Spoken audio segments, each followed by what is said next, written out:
Joe, no man, small like Chaman Fenny, your bear, much TV, and little money, Ashi, man,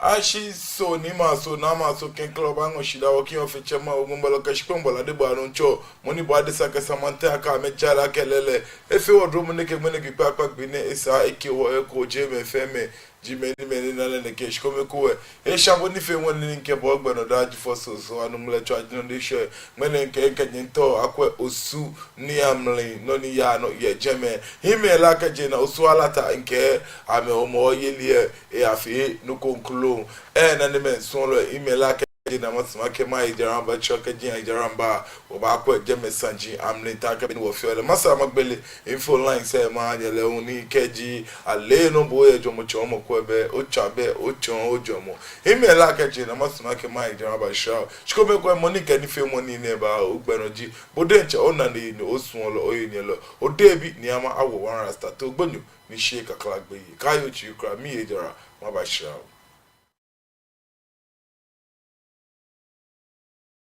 Children have a very high nutritional demand in relation to their size, and vitamins play an important role in maintaining healthy growth.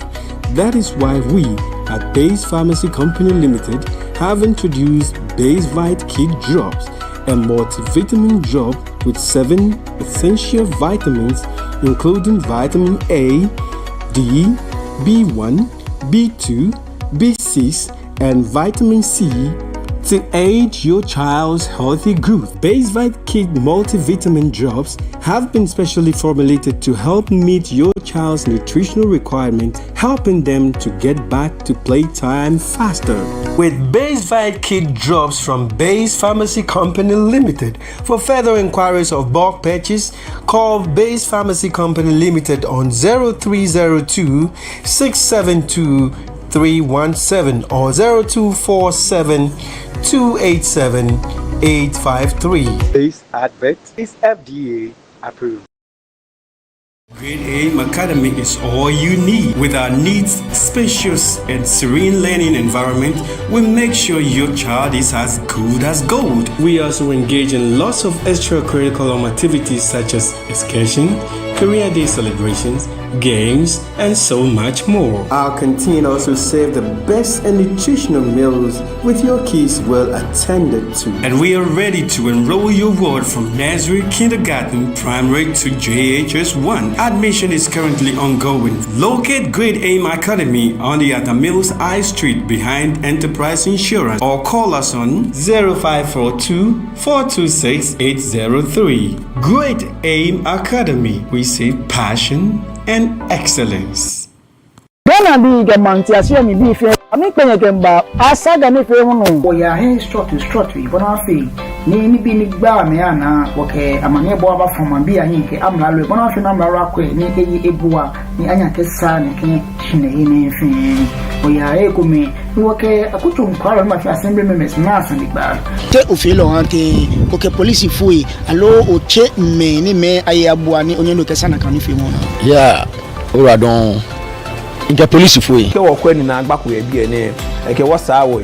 Eke wo achu. Je ya me pe. Popa wo jin ke popa bibi anokolo ifi akwa. Na kan le won wo kan majanche bele won na asaniba. Na agba yo e titriji gogota ni. Hey ni ekole ni jo mi echichiye. Alo mi jo beje me ni saka ko na chunwe ni. Hey ni ekola ma chunye ni esa. Alo ndi ko me ni afe egbe ko manu lehin. Ele me ne fe o kapa ni gbe ni. O asaga ni fi mu atu ni beja mi ko diba denke. Ye ba nya bona fi ni o fe be ke ha ne ke ni fi mu ni asaga ni fi mu ba no da gbe pa no ka se me ni hu le mi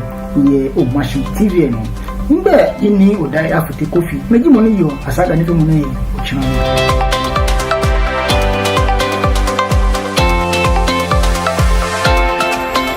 Hello, lovely viewers. You are all welcome on the program Fingerprints. This program has been designed to help you know how to create your own business, including livestock, farming, banking, selling, and what have you. I bring to you entrepreneurs who have made it, who have the skills and ability to help you know how to create your business. This is where you have the experience to create your own business. I'm your regular host, Neil Dai Afote Kofi. Catch me live on Mashi TV every Tuesday at 3 to 4 p.m. The program will be repeated to you on Saturdays 8 to 9 p.m.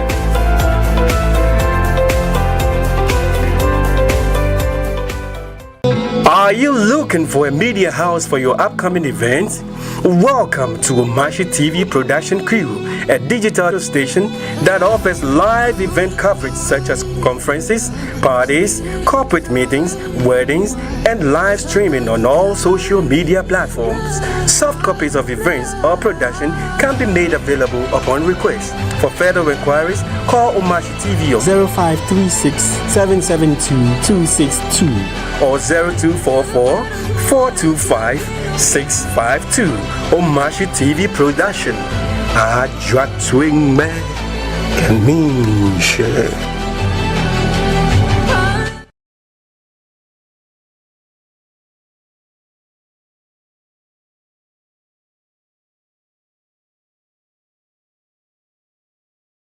Joe na me swala enkwala feni ka mi ya be Umashi TV no mi anye fe obaken mi anye fe obaken la na me swala ta ke boni jemlan ke bon ke ba ke men ke bon ya osu man fefe ni bon mi ishi lele osu alata omo yeli wanu sande akpa ni before alo previously in kenye bagba osu sanjin kome omomo keji nyakaye nyebana ke imbagba ni konseni osu alata manche ni wiemo ke inti kome yaba ni nwewo wobanu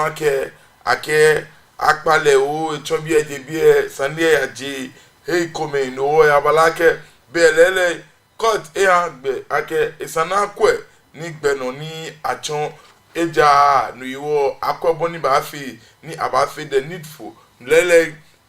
abakwe yakanje ni abatu woche egbe na eko ni nkeboyo na neme sonle afine omo yeliye ye osu alata ni ami aunto ni na agbafio kenke ebo imale aunto ni na agba esa onye esa ni mokofi omini esa ni mokokobu nyeme la ya Sunday FM ni un press conference is de igbo ke hanoni de no press conference ejeko ke hanoni te no shimon masumo ake wa akwemini wa akwesini infoni ni woba share ni the press conference ni te no misumo ake wa akwe press conference video woba dani no ni jomle ni wokefata yi nya wakwa asini infoni woba share we ya bi ene woke nyejiko lebi na ka wofone ni wochanya ye phone na she won chanya ko ni won chaje ni kumenete no ye wa kutu en ha wo afiyeli e be fi ake da no ba boti wa afiyeli e mi woke amna lo fu ekpi titi wo ma he bulo e woka ma ke li fio ya kutu e mi wo ke ba hie be wo jase chanma wo lo ake mo fi amo ata ehia koni ikeye e fi ake wo ma he bulo e foni ni achewo ake woka ma pe koni wo susu neke be jano to nehi be obate klenklen obate wo cantonment woka mi attache no ka ma ke neke sale neni yone feka wo kojo mo hele no beke ba hie wachi wo beke kojo mo hie ko na nya gbesa ni na ko na gbe ne to enjola ba ni ke ni ya kam be no se saka gbe nyon gbe tese ne abacha wo kete be regional command no hu ami awo ne kesa ne no chefia ke o court kojo mo ye ke wolo jeje e ba ha ake achineke ni shwamone ke manchama fun ye ya no na serve the police copy of the injunction no the police bang on na ke be sanina me to na me ka wa bagba be hin gba no wo fe wa ya ko ni no ni court e ke wa fe na ya ni ba she wo do for ni di 26 August mo fe o mi e cha wa ya ke wa ba ta wo shan ni wo ya file i wata sanction no wa pe na police fo enyo ye asafo bi fi o ma yen kemba shiami no se ben wa fo e ko amenye ame we bi ne aya lo ame e ko menye twin na boy tu e tramo fa na me ke ba force ke gbele sanction ke te na ke ba bote sanction mi e be no fiano na me na afitele ajiben apla me ablanta le fe ni wo ye he ni domie ahoni ta flache afini ni ake muko aka wo homo no no yo na ka fie ti ne ko bla yin ne ba agbole ni fen abushin manon awa o me onu na gbe na ti fen asure obonu ni mama sinai ame ba telefen kete ni to ake court mlani ewu e ama me ka me ke tumi ni money the ke police fo no na ni nye wa kadia me wo ke ha wo ka me ha amonu pai wo won kwe wo ha me bi fi o ke onu pai ne cha me na me ha ni abe adomomla na da gbede wo ke ame wuluba ha wo manye nye lo ake police atale je basabasa ke fio ake plama no ne kesa ne ne e amedi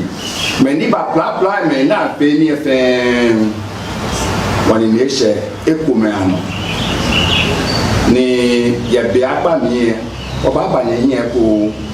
ko ni wo ke ne ke ma je ni bi ne fe aban ni fiake wo mambulo e alo beni amna lo e eto kaha nutumo ekume ni edom amna lo e na ekume ka mehi wo leke maja mancha masaje neni ni amenfoni ka meni fe money fe ye Facebook en onke amna lo ake ne ke gbe me ne ke ba hin na ma le gbe igbonu e be ka ma pasashi kuna ta me ni ame ba tu adisa he nutumo ti je me ni ba wa na ke li ya ba ma na ji me na pla me na kai no amenye na me ke working kan we osi ahin ni gbe hunye akele ho de ke ma jani bi na sense ti won ta wo kenye mene gine wota shake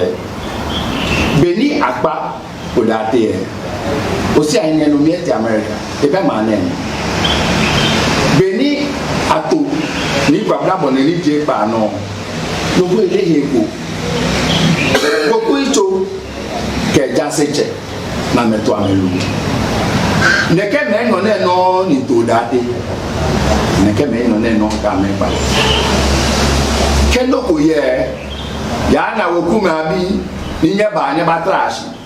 chije no ba ta o me ni me na wo cha me langa ne na ba jime na plan no won ke nya ke no di ya no je o si ayi ni ba ke mu no ni fi ta fra cho no ba ni trash ne ka fote ya me jia Demo ya me jam ni ka mo amedwen isa na medwen pepepe na metu amedwen mo heni no won Kenya kemeni nye na me ko si ahini gbe nye na me pa ke le mandalo ni le nye alata ni bi ase on pa me fa e ame ha ne te eko ni dre ni ko enu tumo no ni tu ame jile ye le kesa ni nemi shikobe ko nwe on to wa Kenya ke ake na ha paramount ye pe be ke sanlepo baye okutomi kote o cheme anwo ya bo amama nie no ke ba na ke no e aya kinka mu ka ko cheme atashi ya bo ame ko ne te na no ni ya ba na ke fe no kutomo na kan akwa ke be usia ni usia so on kenye babi boy anya mene ake neke gbe mo ne agbe yeda akuche ejo efe ameni tuwe e kinka wo na tano manya ba ya bino osue ya le yena asila hawo wotanu ambi ya ali dole ya no age me pinam I will play no more, na me pa, na ma kwe, o sala tabi, na me pa, I'm not je chofa, na me kwa me se, abe te iku, no, amotene, ofere de no ba, ama bi ali, nani iwo, obra ye fione ke. I was small to more. I'm a tap quick money. Then me ya do check again. I try my mamlet Ujin. I came by never sign to go spoon no Ujin. No, I get you don't need me to see how much you can hide. If you know. Siata de apo e wo backup the book e yo ni si a cho ko ake osu afen ka se a shinde ke kinka wo ka no ho a se ko dia me ho wala ta spo wo o ke lis me o ke se Africa, one and go again, walk up, brand, a coach way. But you know what I'm afraid. I'm going to try back with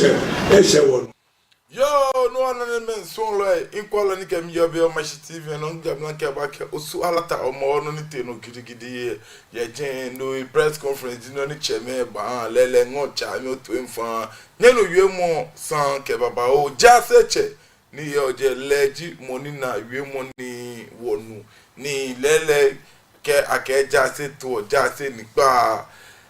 osu mi kenye ni ma kenye da aga osu onupa ye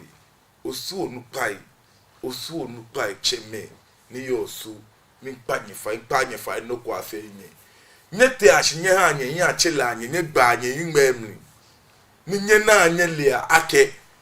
alo suma ni bi nye kwa cantonment ne nye kwa ministries nye kwa ni bi wuje ni yo osu bi ashipon no shona just a no you okay mini osume sumo oblanya bi sumo no chumo ba talk quick money I mean talk quick money cho agashi ni nyekani bia han me nyekani bia han me nyekani bia han me ni jino ne na me ba na me na ke lele amamo no chumo ani bi hia nyecha ame nyeka me na wie mo ona onupa ni wo yen ye gan dan nye ja blofo nye di meni nye bo wa blow because in ke ba shi ololo mene ne fe wona ko mancheko alo choku na ataloko ne ba ke ebua emambi yana keno ni yo ni mi male me choku na talo potin ni nyenwe akeke ebu a emambi ana ne ka me na yue mu dan da na alowe kuma bi enyu ete ejo enumu shika wa yue ayo le general ke ha ma oblai ko oblai fe no ani won kaji wo gba wo na nu won yue wo yo ke wo cheme fe atin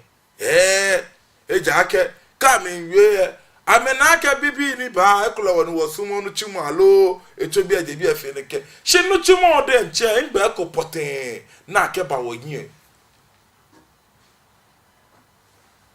no chimu tere ni jino na ke ba na ne men so like esu ma fo no afufu ei la boni etele jen nibi na afite nibi na afunfun ke nibi injesti ni foni fi oko de masumo ake wa akwa na kan video le ni wo filmi wo ba shraw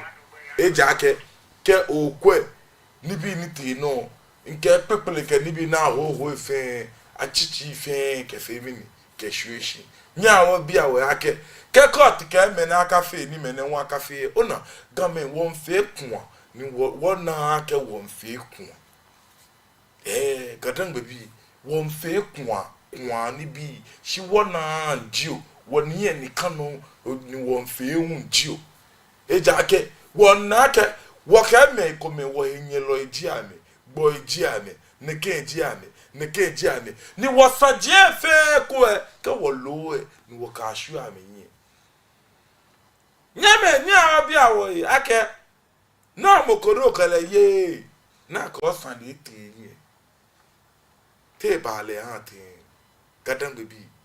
nke yibi ke ni bi ni te no ye je matumo ake wa afemini wa kwa video e sini mfoni e ni wodi enche wo femini wo ba because ke o kwe beni afumo ni bi wonu ni bi na ho popo na afi emi wonu jin atichi fe ahwehwe afumo ni bi senjin tagging ni watchman press conference ne nyeke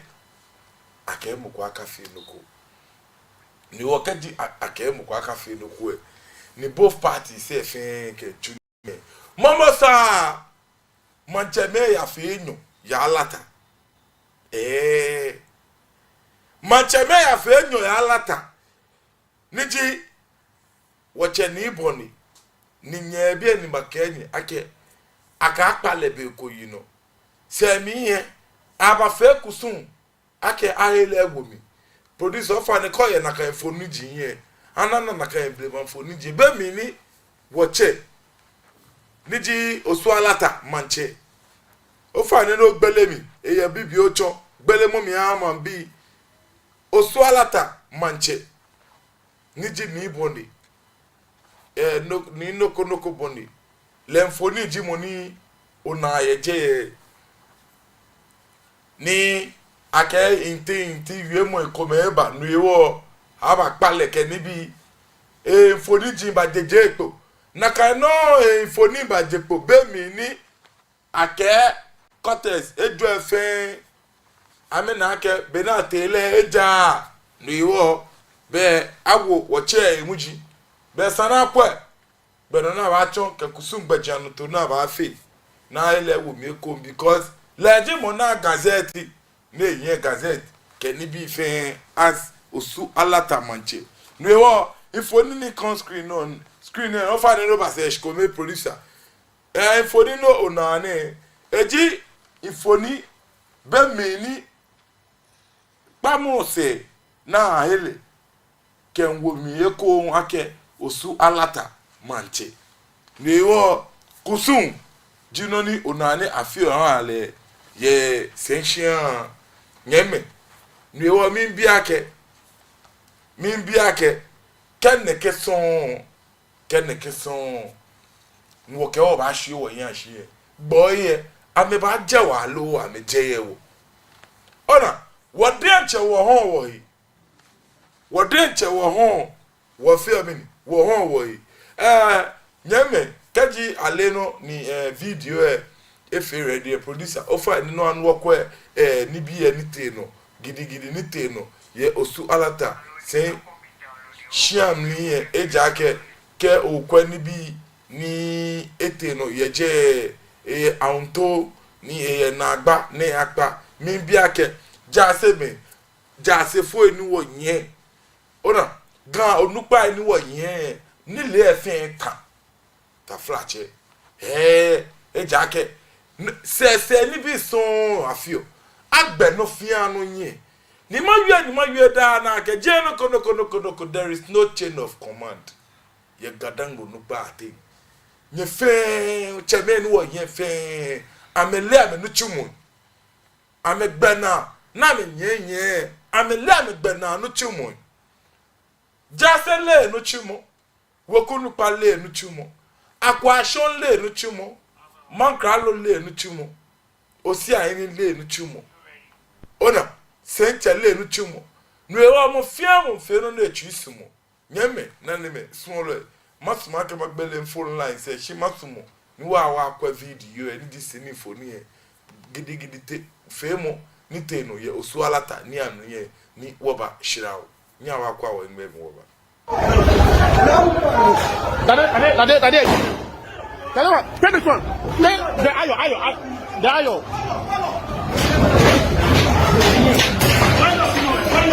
That cost me.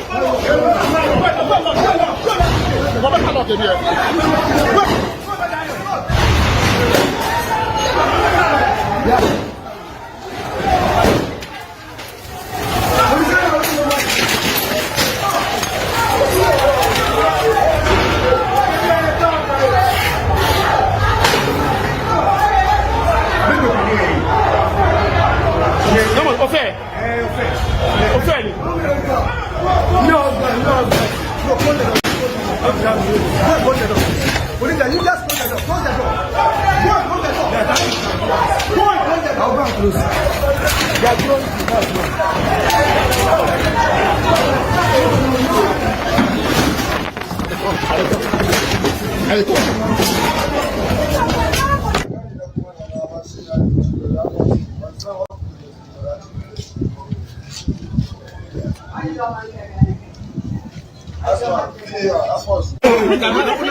Be careful.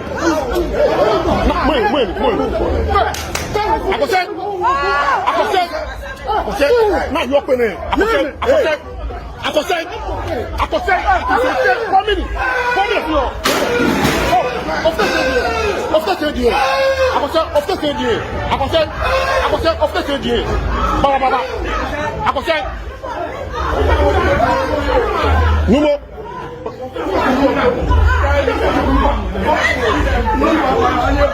Numo olemla. That's it. Numo olemla.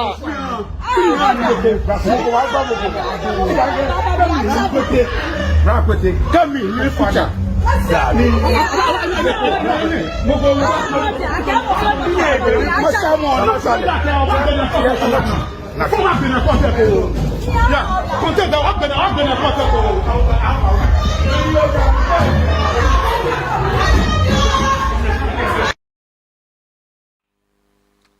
Yo, no one and the men son lo ni ke wo yo bi o ma shi TV no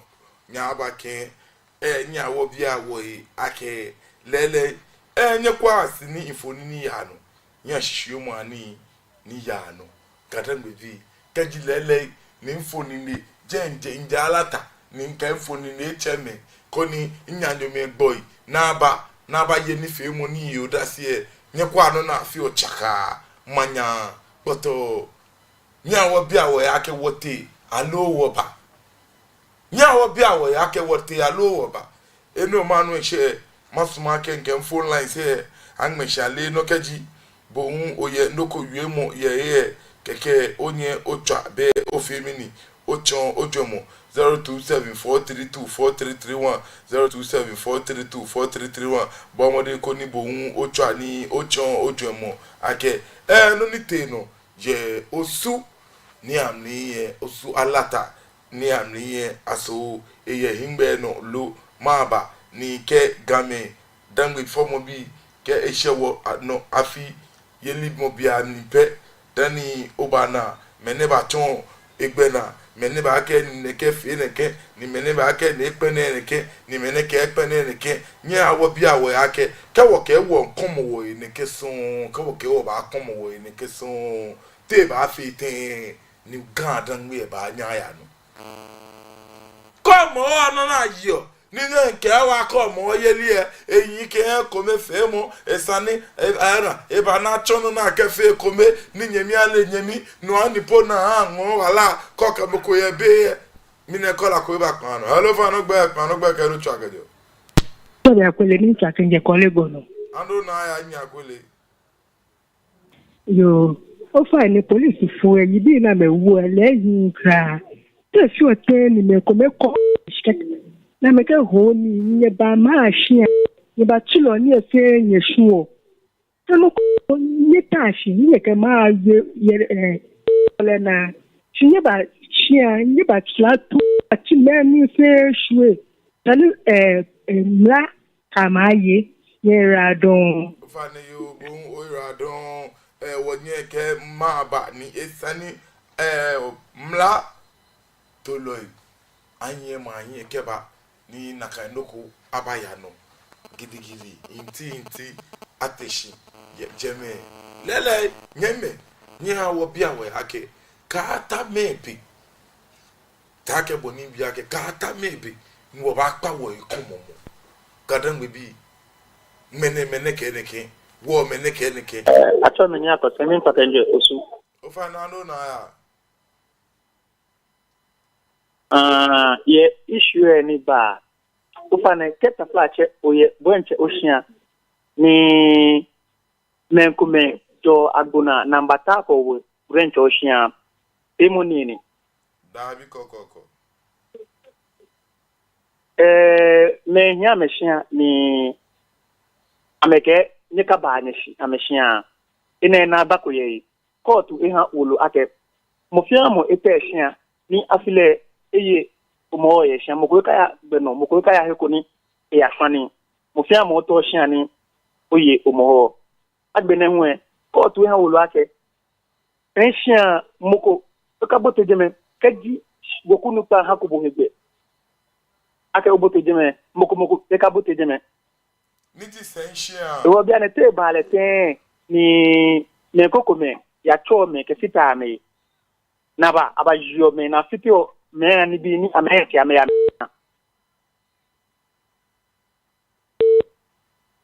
ejagbe na kan davi we mo fi oni iyo ne ndo pano yo ora don inyemi nyenwe na yemu cho ake lehun onake eke eje osuni amli shi boni eteleji boni lehun etake lele amla ake muko aka muko nomli leno nwe na yemu no eke woku ake woku nupa beni le ban le mla mi biake mini no ya pili oyosu osu menye anya chila anya na ake beni nye komo nye ye gboye amen lolo enye ni bie na meka ameke mfe ame gbema akai ninye tashi ne kwa me no su man bie fi meni ka kakala jam shi ameji osu ma bi sha ameji osu ma bi abensi na afi obi ni osu ma bi ni no ye mi kra ya kwe amechi abo take boni wonye mi eyu ake mukwa aka adi nrewo mini ha ni ate na meke obonu ji ke ni bi ye amomoshi ye shiamle na mechula bon ke ja ke mi aka mi ne kola ko ba kan no hello fa no gbe ke lo cha ke jo emi ka kan ja sama Ofa Chemi Taba. Fernando na. Ofa ne. No ko feel na plaki game me yaye. Aka fo game. Ofa ne atani bi ku ka fe efiye gane. Ne ya yo ho ne ye na agba. Ne ya si fie mo ka ha game. Na ba wo feel na ka ni nyomte. Ni wo ye na ni game wo he show shi na ka. What problem create? Fernando na pano. No many way. The central region. Can still region. Can I do billion much mayor? The upper will fail or commit to much and the Bramon at time. No fun yet come on in one party or find a couple of guys and board trade. Yano Kuno couldn't check me. We have checked out. Couldn't you tell I'm going to put them one year casting? I don't know what I'm feeling. That's a bad job myself. I will Fane you ora don inye bunwajo bune fata yabu lele wocheme no na me fio agbene wonye kra nyeme neke no nye bi ani mama kenye ake lele mokonye manche ake saneba aba fe aka akpale se mi asa ake leba no the same share mi no aba fe kusum kokron aka play ayla wo mi eko shichebele atoboko ni me ye afenyo no jase fo ani wo ye wo ona no nke onupa ani wo ye ye gadangbe ye ame come on the incompetency is being too much onu mi shi jebi enye wo ene sini foni ne no na no mi sini foni ne umba depo na ke alato nupa yi ekome out me secret na afie meeting na keto manche ke gensi manche niji money tano na ke fe na ke gensi le shinya obi awa ake je gensi mo na baba gensi shika gensi ni boye meni wo ke ablek ma kuma obi na me nkwa na me na ake wan hwa wa yashi ni won komo wo eneke ni a obi a wo yake tell me ba na wa me hatin cheme nyeme awa wo yi a wo gadan bi ni eyiko na ejako lumoyelie eyiko efe chaka na efe manya shida jeba chele jeba na na ebo wen onu ni to so bo ato awomi no na egbe na sha ajaje no bo shi alo ewomi ni ma efite nwa ko me efite nwa ibaba instead of abana trina hala mi bo alo achife ashuye alo ma bo baba kan fata no de fitie ni awo bia wa ka mini wole ni wo fi omo mini wole ni wo tun gadangwe won hwe wo nyashi nikaji wo kwa na anye wo ba jejele na yesumi nyana be ni bia ne wo gbegbili wo mli nyana bo ni bia ne won fefe eyin nyana bo ni bia ne won pole ne ke fe afume mai jeno kono ko ewo ni wo nye wonu wo ewo nshi mawie da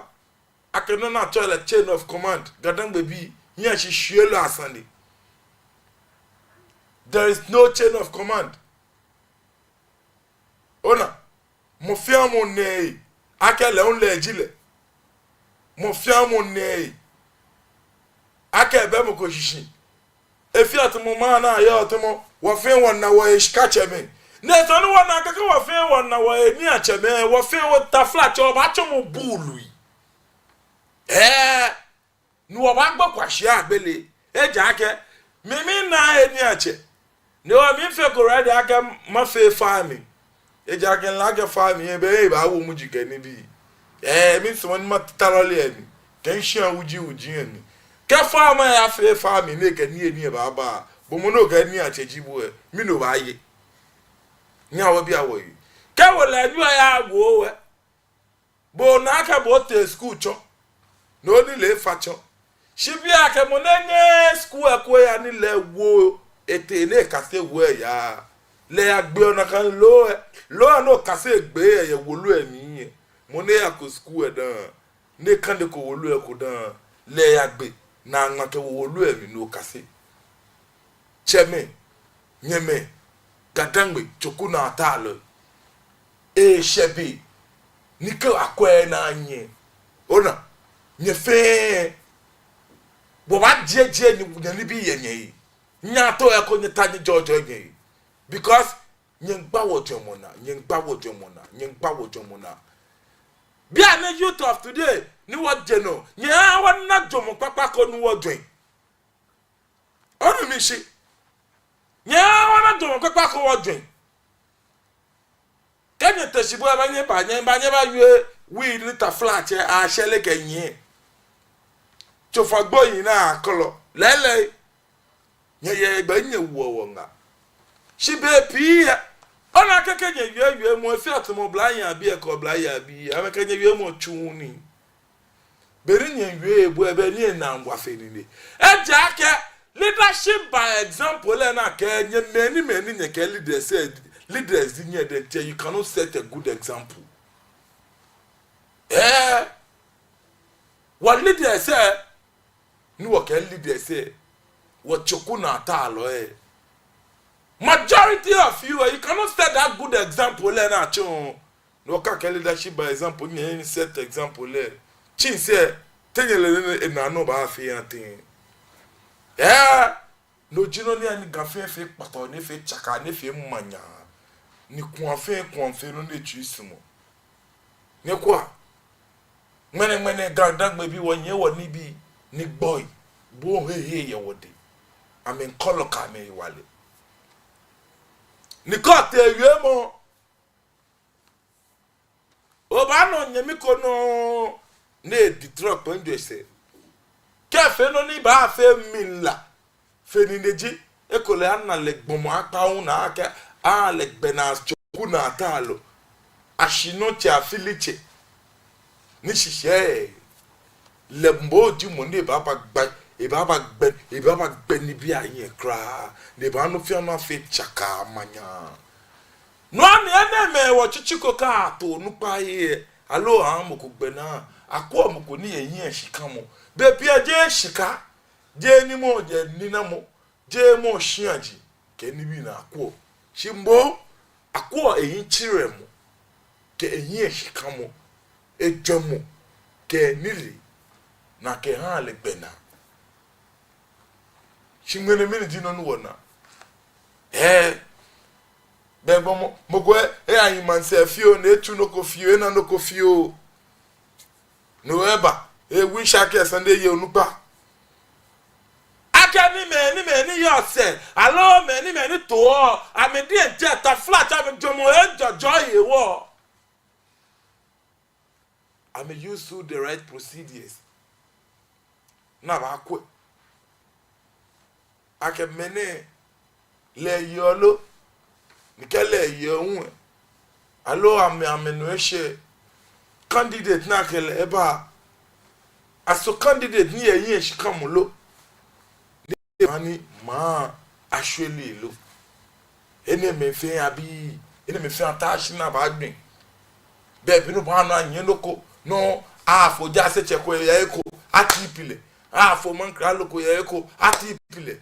mo shipiko ya eko ati pile mo asafo acheko ya eko ati pile ati piti piso aba ati pian mene gadangbe nu wonye kajala maketo butu ka gbe adon shula sen afeku ye sen afeku ye no ewo efien no ba se ku ye nyo ketin ja se foi na ka me jiki makers amede chame na me gbena beni ni ja se kel le efio ne ken senche ke le on le fie ni fie ni ona gan nya wo kase aloko no wolia ake ke wo ke gbena no tumo yin ona wo ba din se odoba kwana na kan court enu wo ya ke ni biye wo ba pa ya yi cheme court ke ni bi ni wo ya jomo be ye kula ai katango nu pai ta fla cheme pa je fai court ji yen ni ya afi jomo ko kula be jomo ko kula be jomo ko kula be jomo eko me ne ke kula be shikabo ji no ni nya afi o onu mi shi nya lo shike ha me kome na me ke fia me imuku shi sanje ni ke ya je fi jomo ko kula be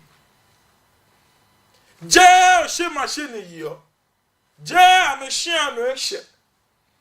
ike ayegbejiano to na ke yi olumo ayegbejiano to na ke fi onu fiano ni lele ke there is a chain of command there alaka ekole ke man kralo yue ke jase yue ke shipi yue alo alaka o ko shimashi fe chokome na me ke e cancel be lele wo to amonu pai ye chain of command mi ameji le na yele ni ka mi wie no dinu na ke ba tuni shim nuewo cafe ne fe poto manya ake ba tele ami na fe ne fe o manye wu anunya eye ha mi enne dinu na ba nya ke kra gan danwe shimon ke mo fiamo ba ne akela we agbana mene ka ni leji senche me se no ni mene ka leji man kralo ma de ncho na be na krale mene ka leji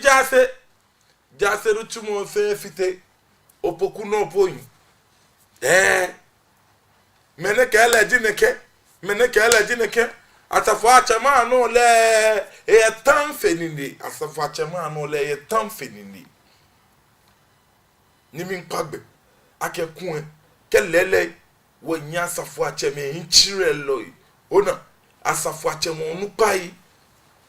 asafo acheme many claim ate they are the overall and the overall ni awo je asafo acheme onu pa ni asafo acheme onu pa na ta ke ba shibia ni fe gadan gba asafo acheme onu pa me ni ke aka be je asafo acheme onu pa alo ami shiaji ena to overall ye ni ke nke ami fe nchire mo ni ji nchire mo ami de nche eko beje me they are all incompetent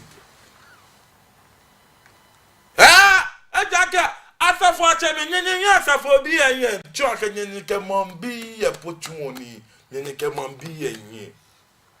niwo kedi cheme ya lo dugba nyeke mombi afan ko ni nye achema yin no ni gba me na akewo na pomo me na gba ye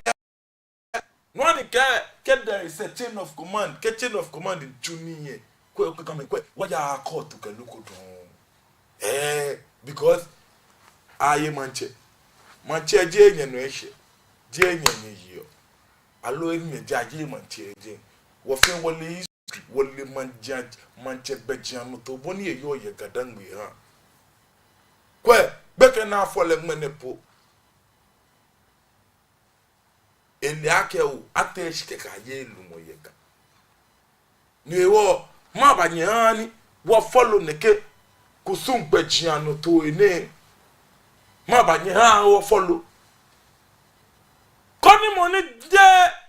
be mi amede la ka o be mi mo na la ke bejian to ne e na hye je gbe fun gban ne ele o shimashi o be mi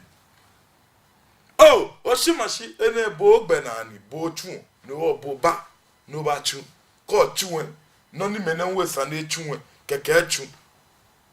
ni nye kwa kete gan dan be ba ya le antin ka fwe na ba fele la ke ni mo fiamo ba na ekin kon kwe da fie wo ba hwe wo yan hye ne keson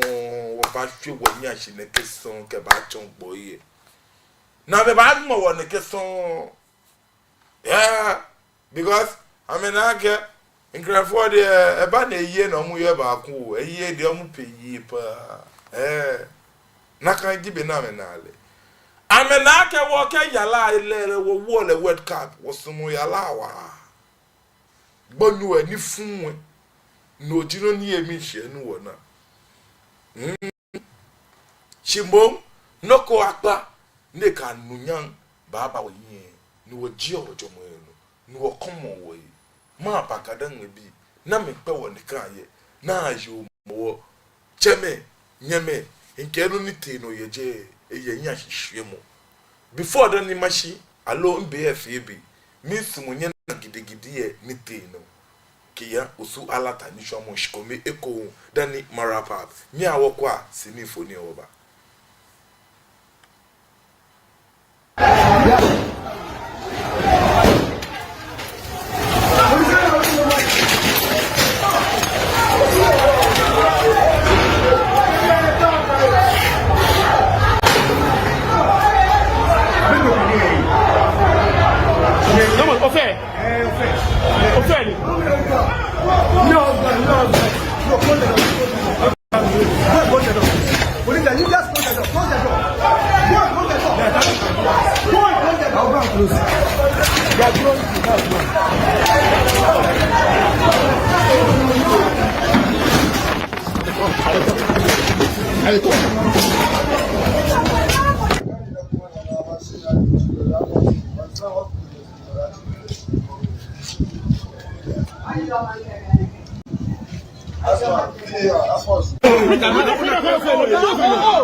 mene kuma ni wa no si mi ka mama mi ka dom president mama kachi e ka ti ni e na ni to sala because e flag me come MPP be ba ko sport GA e wala mu e ba ko for the last time Nche paparo my hello nche paparo ma papo faiwa NBA AFB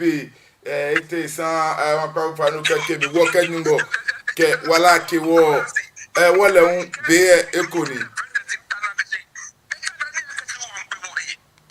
Ovane yo o radon papa nche paparo NBA AFB ni wo Matsumo ake nke gbene ni fe mo ni agwa bi ene many twa many nya twa minda mo fia mo shi many twa me dwem osu alata osu mamu fe kinka o ashinte o alata ono ni ji o anel mi panye fa cheme nye fia ekomi nye heli ashi nye na nye le ake boy color de ni bi nye ni bi ahafin cantonmente no na mamo eje kwe nya bia nye kwa osu ni bi na mamo so de papa ike ni bi nya na kan frankisi gbege ni bi efe nya kwa ke ni bi wuji na ma fe gadangbe bi yenye no ni yo mi osuma bi yenye no ni yo mi boy monchi mo almost 90% nya ha wo heli ashi ni wo na wo le ake lo epi yen show mi ke fa mi ololo shimbo ehwe wo le me dwen lo ye na ne me son lo nke ni fe mo ni ba wa be mo ni ke ni fe mo ni ba ogbeno jibode nche ona na eni osun lo oyeni lo odebi ni ama awo wan rasta to gbonyo ni she kakla gbe kenyi gbe wo ni ke wala ke wo nke ba ke 21st October September no 21st September no nji oba ni ba ni rep your Jesse health work rep your Jesse health work ye gamashini amni ba no live nyenu Aziz Panisha eke etime nyanyeme na wokume akemini rep your Jesse our one rasta in ojoba no obomode koni oba in your favorite Jesse koni ni femo afemini afe o manye kian wo fe je no won mi wo to no ake womane street art festival ya no agenshi ninke bo yo ne colleague on Road Avenue gbe no efe no ko fefe ko keke bo omode ko no chi obenka me keje mmene na efe ka ata ju nke je ba ngo family bo omode ni ochi obenka me na ne me son lo nke nyera don kemikwemo